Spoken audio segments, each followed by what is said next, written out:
When the stampede broke out at the kindergarten, Fred rushed in, not for our daughter but for his beloved son. In the chaos, he forcibly pried his daughter's hand away from his and left her behind. I arrived just in time to rescue my daughter, but the light in her eyes, the light that had always longed for a father's love, had dimmed completely. Later, as I held her close, she looked at me with an unsettling calmness and said, "Mom, I want to leave with you. Let's go somewhere Dad will never find us." Her words stunned me, and an unbearable ache filled my heart. My daughter, who once adored Fred the most, who yearned for his presence despite him barely acknowledging her, had finally given up on him. 4 years I endured this marriage for her sake, choosing not to divorce Fred because every time I brought up the idea of leaving, she would cry and plead, "Mom, Farah loves Mommy and Daddy. Can't we just stay together as a family?" But today was different. She had been deeply wounded. The sight of the scar on her forehead sent a stabbing pain through my heart. Trembling, I embraced her tightly and whispered, "Okay. Mommy will take Farah away. From now on no one will hurt you. If Fred doesn't want us, we won't hold on to him." Yet my daughter hesitated.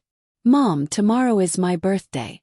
Can I celebrate it one last time with Dad before we leave?" Despite everything, she still held onto a thread of hope. Every year, Fred spent her birthday with her, giving her a limited edition Hello Kitty doll. He never failed to post an update, portraying himself as a devoted father cherishing the moment she came into the world. I too convinced myself that he must still love us. But 3 months ago Elena returned. And with her return, I finally understood the truth. Those posts weren't about Farah's birthday at all. They marked the day Elena left him. The Hello Kitty dolls. They weren't for Farah. He only bought them because Elena liked them. From beginning to end, my daughter and I never had a place in his heart. I wanted to tell my daughter the truth. I wanted to free her from the illusion she clung to. But in the end I couldn't. Let her believe, just for one more day, that her father loves her. As I stepped out of the consultation room, I bumped into Fred. The same man who let go of his daughter in a moment of crisis now held his son, Tom, with careful tenderness. Beside him stood Elena, radiating satisfaction. He whispered something to her, his voice gentle, as if they were the perfect little family. Elena saw me first. Her expression turned smug before she feigned surprise. "Amelia. Oh my, it's been so long. I've missed you so much." I almost laughed. I truly admired her acting skills. 3 months ago, the moment she landed, she sought me out, not to greet me but to boast. She told me that Fred had always loved her, that I was merely in the way, and that I should have the dignity to step aside. Now, she pretended as though she was seeing me for the first time in years. Back in college, I had trusted her completely. She had been my best friend. I fell for Fred in the student council and confided in her, uncertain of how to express my feelings. She encouraged me to write confession letters and even volunteered to deliver them. I had believed her. I sent letter after letter but never received a response. Before I could even feel disheartened, Fred was already her boyfriend. It wasn't until later that I discovered the truth. Those letters had brought them together. I confronted Elena, but she only looked at me with feigned innocence and said, "Well, we met because of your letters, but in the end, he likes my face, doesn't he?" That night I lost both my best friend and the person I loved most. Unable to bear it, I left the country to heal. Years later, after graduating and returning, I learned that Fred had fallen into a crisis. His company on the brink of collapse, and Elena had abandoned him to marry someone else abroad. I felt sorry for him and volunteered to be his assistant. Slowly, the company recovered. One night, after a tense business event, I found myself pregnant. Fred disappeared for a week. When he returned, he tossed a ring at me. "It's better to get married than to harm your body with an abortion," he said. And that was how we became husband and wife. No ceremony, no photos, just a legal document binding us together. For 5 years, he never spoke of Elena. I had thought he had moved on.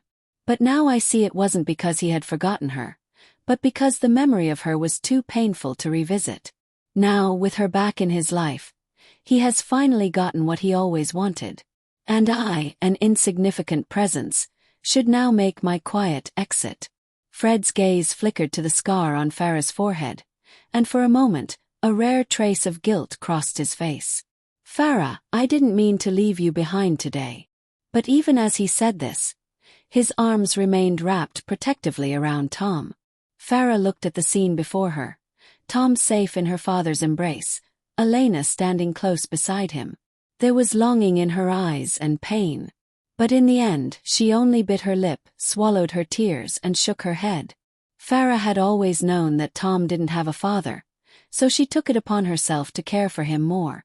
She understood what Fred had once told her, and for a moment, he seemed taken aback. Fred had arranged for Tom to go to school and, fearing that Tom might be bullied, donated a library. He allowed people to assume he was Tom's father, never correcting their misconceptions. But when Farah started school, he made sure she never revealed their relationship. For 2 years, he never picked her up, dropped her off, or attended any of her class activities. Tom, emboldened by Fred's favoritism, gathered classmates to isolate and bully Farah, calling her a wild child without a father. She had once pleaded with Fred to come pick her up, hoping he would prove to everyone that she had a father too. But Fred refused, telling her that Tom already suffered from not having a father, and that making people misunderstand would only make it worse. Now, hearing her repeat his own words back to him, he seemed unsettled. He wanted to reach out to her, but Tom, crying, demanded his attention. Without hesitation, Fred embraced Tom, speaking in a gentle, reassuring tone, one he had never used for his own daughter. I watched blankly as he held another child while my own daughter stood there with a fresh wound on her forehead, her eyes red with silent tears. Elena, ever the performer, tried to smooth things over. Amelia, don't misunderstand. Fred just pities us, orphans and widows. I squeezed my daughter's hand and forced a smile. Mr. Fred is considerate of his employees, as he should be. Elena's face faltered at my refusal to play into her charade. She cast a glance at Tom, and he immediately started whimpering. Fred, Tom feels miserable, she said, feigning concern. Tom clutched his chest as if in great pain, and Fred, alarmed, scooped him up and rushed away without so much as a backward glance. Just before he disappeared, my daughter called out, "Dad!" He stopped, turning to look at her. Tears filled her bright eyes as she choked out, "Dad, tomorrow is Farah's birthday. You'll be with Farah, right?" Her small voice, full of hope, seemed to shake something in him. "Of course, Farah," he promised. "Be good and go home with Mommy first. Daddy will come home to spend time with you tonight." That night, my daughter and I silently packed our bags. She clutched a few dolls, her face lighting up. These were the only gifts Fred had ever given her. I couldn't bring myself to take them from her, so I let her pack them. Seeing her smile, I couldn't help but smile too. But just as a sense of peace settled over me, noise from the doorway broke the moment. My daughter and I looked up in surprise. Fred had really come back. But our joy was short-lived as Elena and Tom followed closely behind. "Elena can't handle Tom's fever alone," Fred said. "So I told her to stay here for a few days. If this had been before, I might have been hurt. Now I simply felt indifferent." I nodded quietly. My lack of reaction seemed to annoy Fred. He frowned. "Don't you have any objections?" I looked at him blankly.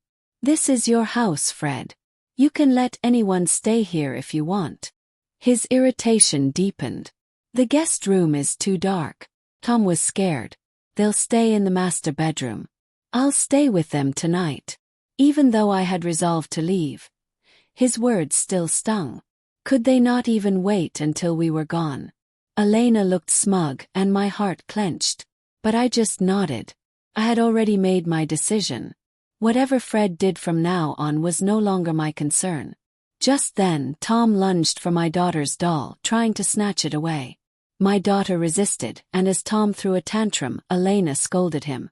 "Mom doesn't like dolls anymore. Mom doesn't deserve such an expensive gift." Tears welled up in my daughter's eyes. She clung to her doll as if it were her lifeline. But Fred, in his usual tone, commanded, "Farah, give the doll to your brother." I opened my mouth to intervene, but before I could, my daughter, trembling, handed the doll over. Her voice was barely a whisper. "Brother, I'm sorry. I'll give you this doll."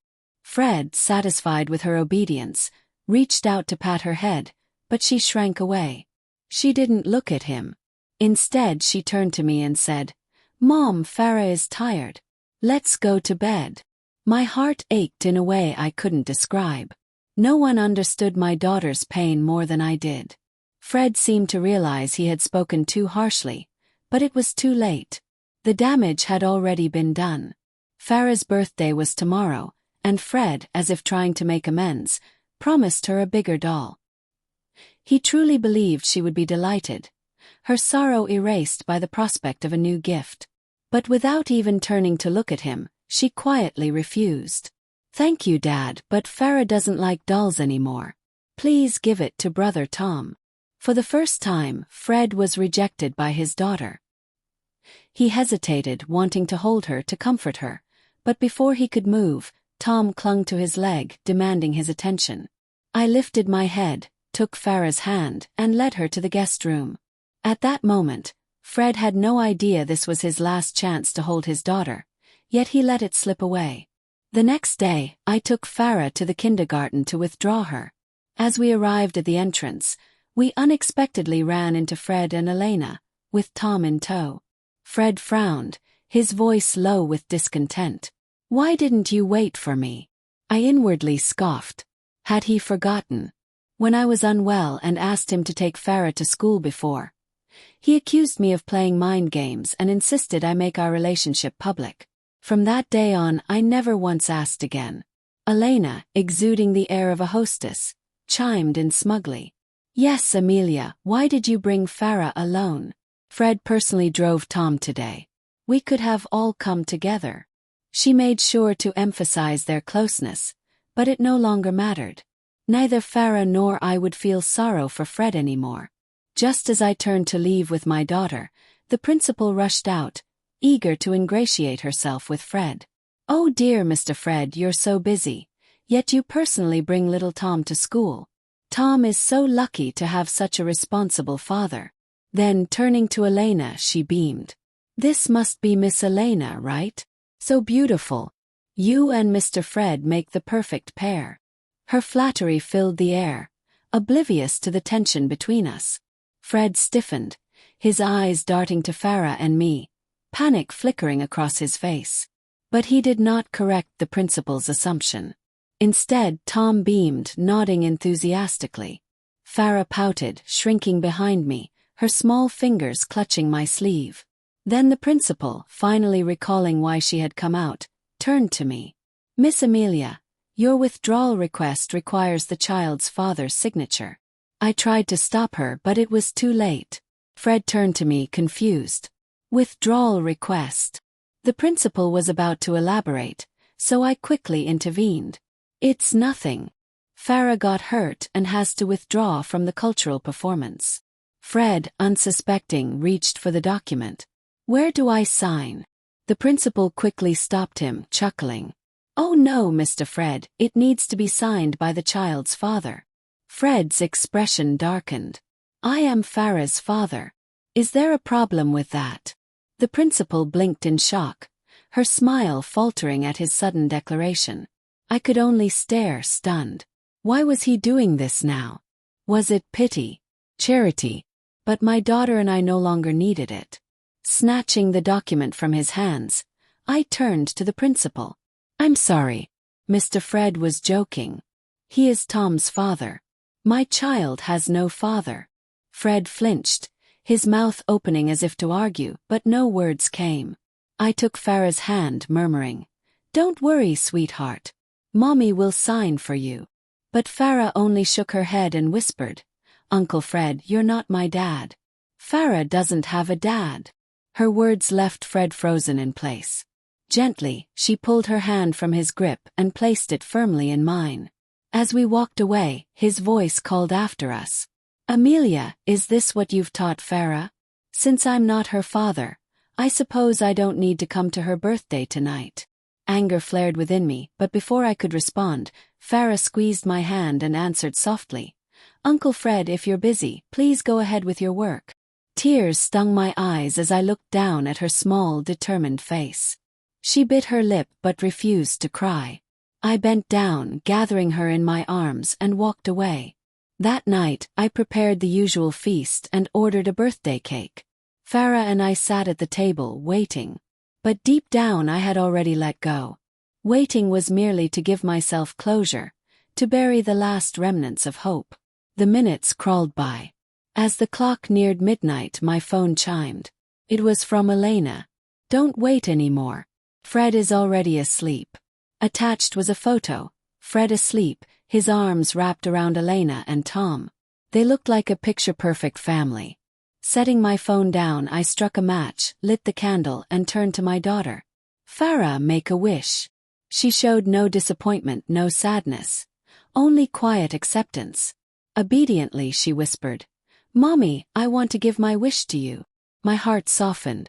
In the end, I didn't need a wish. The person I loved the most was already by my side. Before deleting Fred's contact, I asked Farah if she wanted to say goodbye. She thought for a moment, then shook her head. Relief washed over me. Without hesitation, I tossed my phone card into the trash and left the house we had lived in for 7 years. "Fred, we will never see each other again." Elena must have thought she had him wrapped around her finger. She leaned in closer, her cloying perfume invading his senses. Fred instinctively frowned, glancing down at her as she lay against him, eyes shimmering with expectation. A mocking smile tugged at his lips. "Stay." "For what?" he asked coldly. Elena, feigning shyness, lightly punched his chest, whispering seductively, "It's all up to you." He reached out his hand, and she eagerly closed her eyes, anticipating his touch. But in the next second, she was forcefully pushed to the ground. Her sharp scream echoed through the room, followed by Fred's mocking voice. "Your perfume is too strong. It makes me nauseous." A single sentence drained the color from Elena's face. Disgusted, Fred stripped off his suit jacket, one worth tens of thousands, and tossed it into the trash without hesitation. That suffocating scent clung to him, making him restless. Then he thought of me. Of the subtle scent that always surrounded me, one that never needed perfume. It was the gentle fragrance of lily of the valley. My favorite flower. The detergent at home had carried that scent, leaving a soft reminder of me on his clothes. He had once claimed to hate it, just to spite me. I remember the sadness in my eyes when he said those words. How I stopped using that detergent after that. His clothes no longer carried my scent. For the first time in years, regret twisted in his chest. Had he ever given me flowers before? Well, not once. Tonight he would change that.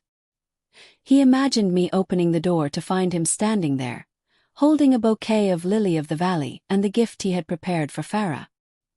He could already see my face softening, my heart melting at the gesture.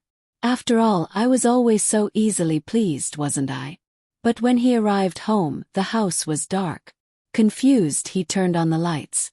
The dining table was set, a large spread of food laid out, all his favorites. But they had gone cold. In the center sat an ice cream cake, melted beyond recognition. The air was thick with the remnants of what should have been a celebration. His throat tightened.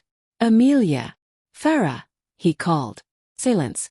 He moved toward the bedroom. "Me." The wardrobe stood open, revealing its stark absence of my clothes. He rushed to our daughter's room, same thing. Everything was gone. His heart pounded as he stared at the empty space where our lives had once been. The bouquet slipped from his hands, lily of the valley petals scattering across the floor. Desperation took hold as he frantically dialed my number. Over and over. "The number you have dialed is turned off." Again. "The number you have dialed is turned off." With a roar of frustration, he slammed his fist into the cabinet door, the sharp sting of pain barely registering. For the first time in 5 years, I had made myself unreachable. He slumped into a chair, his mind spinning. Could he really have gone too far this time? His mind reeled back to the incident at the kindergarten. Farah had pulled away from him, rejecting him outright. And I had looked at him like he was a stranger. He had done worse before. Deliberately smeared lipstick on his collar just to get a reaction.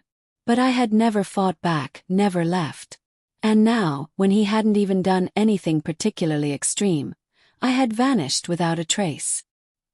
He sat at the dining table, picking at the cold food like a lost man, murmuring softly, "Farah, happy birthday." But no one was there to hear him anymore. At 7 in the morning, the front door creaked open. Hope surged in his chest as he bolted upright. Amelia, a middle-aged woman, stood in the doorway. His face fell. "Mr. Fred. I'm the housekeeper Miss Amelia hired. She told me she was going on a long trip and asked me to handle things here." His breath hitched. "Did she say where she was going?" The woman shook her head with an apologetic smile. "How would I know? Oh, she did give me something for you. Said it was important." She handed him a small object. His wedding ring. His grip tightened, his pulse hammering. This was the ring I had cherished, one I never took off. And now I had discarded it like it meant nothing. Panic gripped him. I had left him. Truly, completely left him. In desperation. He remembered what the principal had said the day before. Clutching at the last remnants of hope, he called the school. "What's the reason for Farah's withdrawal?" His voice was sharp, demanding. The principal hesitated before replying. "Miss Amelia said the child's father is in France, and she was taking her there to reunite." Fred's breath caught. His heart slammed against his ribs. He had never once taken Farah to school.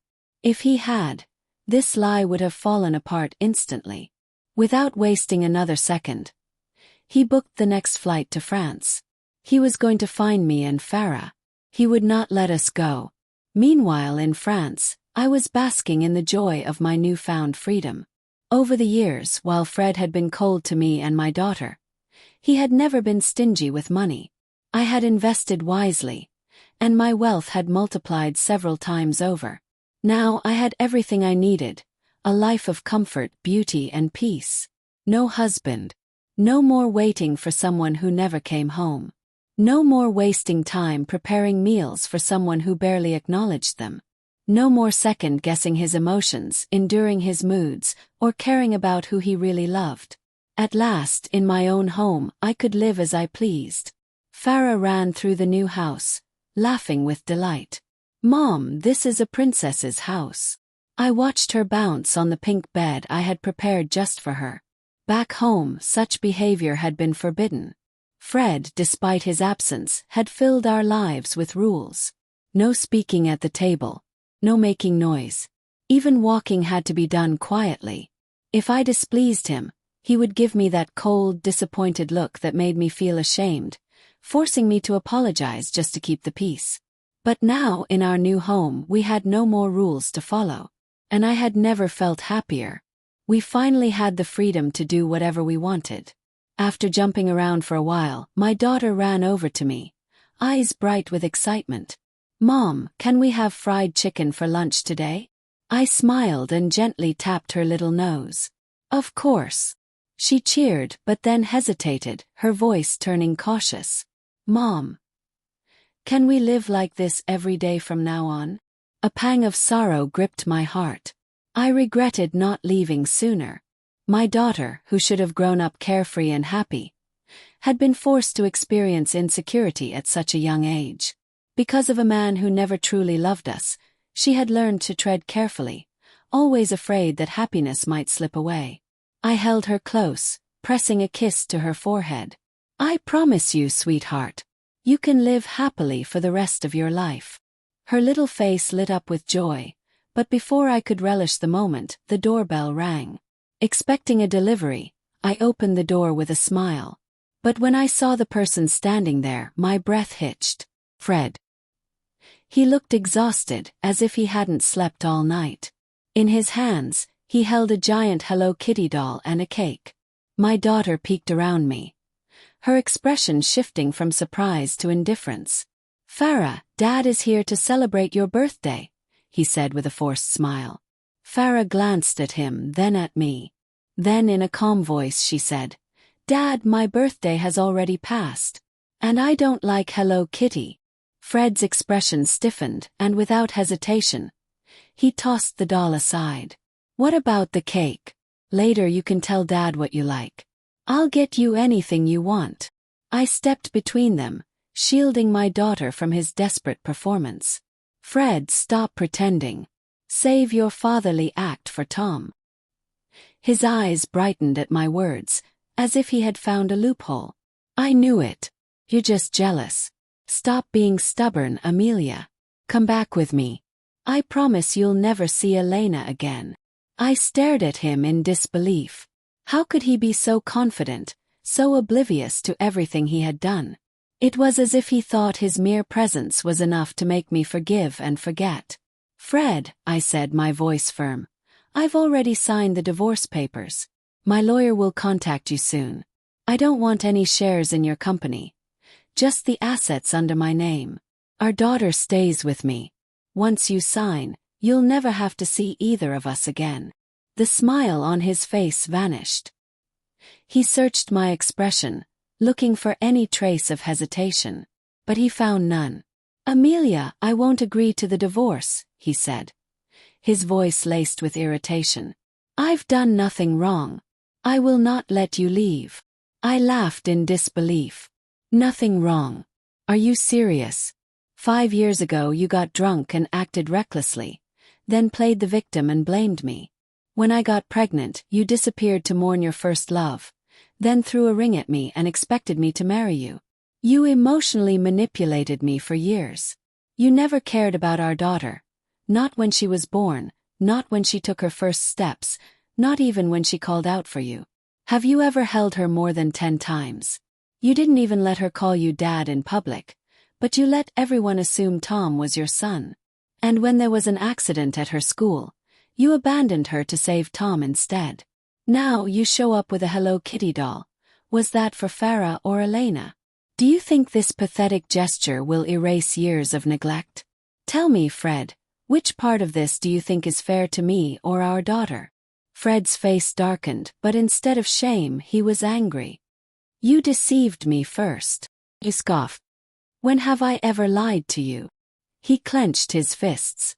"I loved you from the moment I saw you during the student council interview. I joined just to be near you. Then you sent me a confession letter and I thought we were in love. But Elena told me that you never liked me, that you wrote the letter on her behalf and were only gathering information for her. I was furious. I let Elena manipulate me, but in the end, she left me the moment things got tough. Then you came back, acting like you were in love with me, and I was convinced you were playing me again. I watched you suffer for me, sacrifice for me, and yet, the more you did, the more I hated you for it. I wanted to tie you to me, so I married you. I thought if you passed this final test, I'd forget everything and love you properly. I regret hurting you. I regret making you and our daughter suffer because of Elena and her son. I have loved you all along, Amelia." He grabbed my hands, eyes pleading. He thought I would break down, that I would finally realize his love and forgive him. But all I felt was exhaustion. The past suddenly became so clear. How we had both been manipulated, how misunderstandings and pride had torn us apart. But in the end, was it really Elena's fault? If only we had been more honest. If only he had trusted me. If only he had believed in our love. How much time had we wasted? A deep weariness settled in my bones. This was true heartache. Not the kind that made you cry or scream, but the kind that drained every last bit of energy from you. I pulled my hands away. "Go home, Fred. My decision is final. We were never meant to be." His hands trembled. "Amelia, I just told you. I've loved you all these years.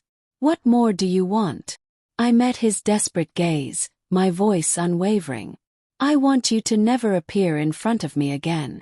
I yanked my hand away from Fred's grip, my voice trembling with anger as I shouted, "Don't ever touch me again. Don't ever disgust me again." Fred flinched at my outburst, His face contorted in hurt. Amelia, you think I'm disgusting? I let out a bitter laugh, my chest heaving with the weight of years of pent-up resentment. Isn't it? Snap. Fred, you spent years doubting me, belittling me, neglecting me. All because of your own self-righteous assumptions. You made me walk on eggshells, drained me of any hope for love, made me question the very idea of marriage. You let me suffer, alone, for so many years, and now you stand here telling me you love me. Do you even know what love is? 5 years. We had been married for 5 years. If there had been even a shred of love in his heart, would we have ended up like this? Fred opened his mouth, but for once, he had nothing to say. I didn't want to waste another breath on him. I turned to shut the door, but before I could, he slammed his hand against it. Furious, I looked up at him, only to pause. His eyes were bloodshot, filled with something I had never seen before. Regret. Confusion. His voice was unsteady as he said, Amelia, something feels wrong. I don't know what it is, but I need to figure it out. Just wait for me. I will divorce Elena, I promise. Just give me time. I'll come back for you and Farah. A wry smile tugged at my lips. Even now, even after everything, he still believed I was waiting for him. Farah tugged at my sleeve, her voice hesitant. Mom. Dad said to wait for him. Do you believe him? I looked down at my daughter, then at the man I had once loved. No, I said simply. Farah shook her head. I don't believe him either. I laughed. Softly, bitterly. It doesn't matter anymore. At the airport, Fred received a call from Elena. His lips curled into a cold sneer. Perfect. He had been looking for her anyway. When he arrived, she greeted him with an anxious, forced smile, clearly aware that something had changed. That night when he had left, his eyes had been filled with something terrifying. Now she was treading carefully. Fred, you just got back from your trip, right? You must be hungry. I made your favorite dish, she said sweetly, reaching for his arm. He dodged her touch as if it burned him. With a flick of his wrist, he threw an envelope at her. The contents scattered across the floor. Elena's face went pale. It was the letter.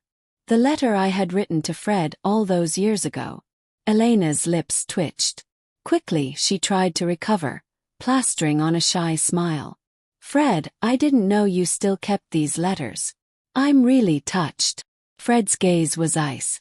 I'll give you one last chance, he said coldly. Tell me the truth. Elena's facade cracked. She straightened her back, dropping the act. Fine, she admitted. Yes, I lied to you. I lied to Amelia too. But can you blame me? She wouldn't stop talking about you, praising you, admiring you. It made me want you for myself. And don't pretend, Fred. You fell for my face, not Amelia's words. And when I came back, you treated me well because you still loved me. Fred's jaw clenched. Something inside him snapped. All these years, he murmured. All these years, I misunderstood her. A twisted, cruel fate. Amelia had loved him. He had loved her. But because of one woman's lies, they had wasted years, destroying each other in the process. He turned to Elena, eyes blazing. Do you really think I wanted you? His voice was razor-sharp. I only kept you around to make Amelia jealous. You were nothing to me. Do you really think I would forgive a woman who abandoned me? He scoffed. A second-hand woman at that. Elena's face turned bright red with shame and rage. Before she could speak, Fred lunged forward, his fingers closing around her throat. You better shut up, he growled. Because you have no idea how much I want to strangle you right now. Elena gasped, but before she could plead, a child's voice rang out. Dad. Don't hurt Mom. Tom, her son, had come running out, clutching Fred's leg. Fred exhaled sharply. His hatred for the mother and son burned deep, but he wouldn't stain his hands with something criminal. Instead, he simply stepped back and clapped his hands. A moment later, a limping man entered the room, his voice trembling with rage. You worthless woman. I finally found you. Elena shrieked in terror. Fred watched as her past came crashing down on her. Before she had returned to the country, he had already investigated everything. She had run away from a husband she had disgraced, helped a lover steal his fortune, only to be abandoned and left with nothing. Her husband had been hunting her down ever since. Fred had simply lent a hand. As her screams filled the air, he calmly stepped out of the room and shut the door behind him.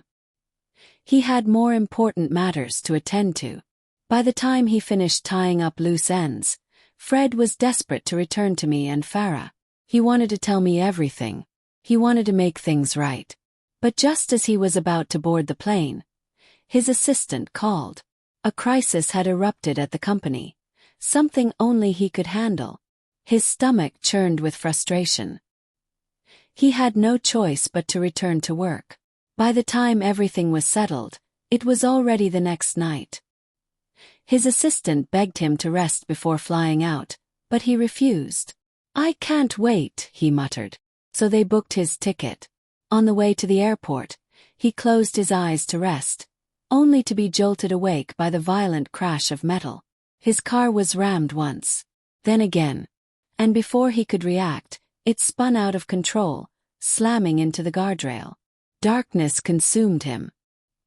His last thought before slipping into unconsciousness was that he had let me and Farah down again. I was still contemplating whether to move when my phone rang. It was Fred's lawyer. His words sent my world spinning. Fred was dead. He had been kidnapped, set up by Elena and her vengeful husband. They had planned to extort money from him. But Fred's phone had automatically alerted the police. Panicked, Elena's husband had lost control, killing her, killing Fred, then taking his own life. I listened in stunned silence. Because our divorce had not been finalized, I was now the sole heir to Fred's estate. Just like that, I had become a billionaire overnight, the owner of a powerful company. Sitting in Fred's office, I traced my fingers over the desk. The seat where he had once ruled with arrogance and confidence now belonged to me. Closed my eyes. Life was unpredictable, cruel, twisted. We had wasted years playing a game neither of us had fully understood. And now it was over. He was gone. And I was finally free. If you like this story, hit the like button and subscribe for more stories like these only at StoryTimes.